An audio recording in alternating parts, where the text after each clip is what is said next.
Bismillahir Rahmanir Rahim, da sunan Allah mai rahama mai jin ƙai. Tsira da aminci su tabbata ga Annabi Muhammad sallallahu alaihi wasallam da ahalin gidansa da sahabbansa da masu su da kyautatawa har izuwa ranar sakamako. Bayan haka, wani mutum ne shi da matarsa suna zaman lafiya, sai shedan ya shiga tsakaninsu cikin dare. Suka yi sa'insa a tsakaninsu.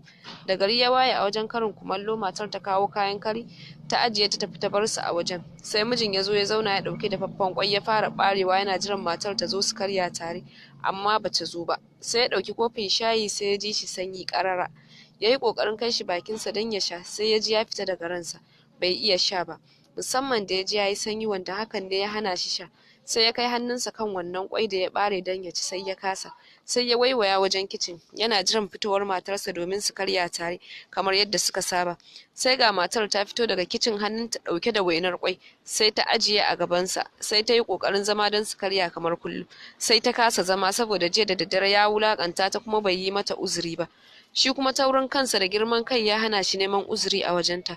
Kawai sai matar ta koma kicin ta ci gaba da wanke-wanke. Kawai sai ta ji motsin an rufe kofa, sai ta fahimci cewa mijinta ya tafi wajen aiki. Sai ta dawo wajen karin, sai ta tarar da shayin kamar yadda ta ajiye. Shi ma kwan kaɗan ya ci ya bar sauran.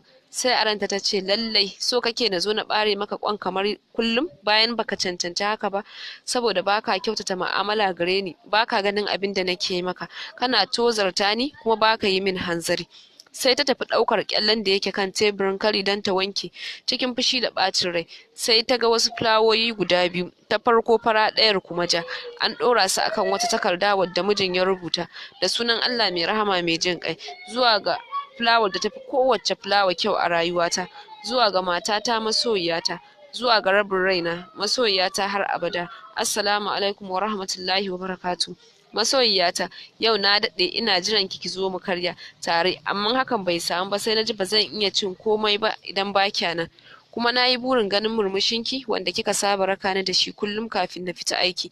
Masoyiyata, hakika shedan yayi nasara a kaina lokacin da na yi miki kuskure ban nemi afuwarki ba. Shin zaki iya min afuwa? Take idan ta ya cika da kwalla, sai ta rungume wannan fulawar ta sumbance ta, tana mai kuka tana cewa mijina abin sona, kai ne zaka yafe min. Take ta yi zumbur ta miƙe kai ka ce dabino, ta shirya abincin rana irin wanda mijinta yake so. Ta ƙawata gidan ya zama kamar wani kyakkyawan lambu mai ɗauke da fulawoyi masu ƙamshi. Ta feshe gidan da turare mai jan hankali. Take ta yi wanka ta rangada kwalliya tana jiran mai gidanta.